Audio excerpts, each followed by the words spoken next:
Hi friends, இன்றைக்கி மதியம் lunch வந்து தேங்காய் பால் சாதம் செய்யலான்னு ஸ்டார்ட் பண்ணியிருக்கேன்.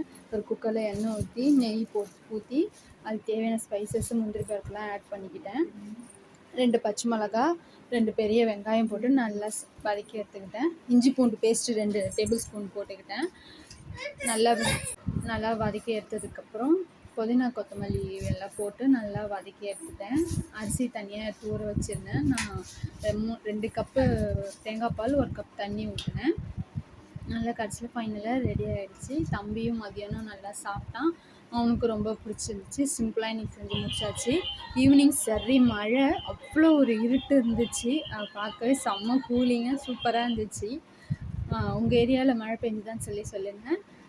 அப்புறம் நல்லா இருட்டிட்டு ஒரு 1 ஹவர் சரி மழை பெய்ய ஆரம்பிச்சிருச்சு. அப்புறம் ஈவினிங் ஸ்நாக்ஸ் பண்ணலான்னு சொல்லிட்டு வெங்காயம் தக்காளி ரெடி பண்ணி வச்சுருந்தேன்.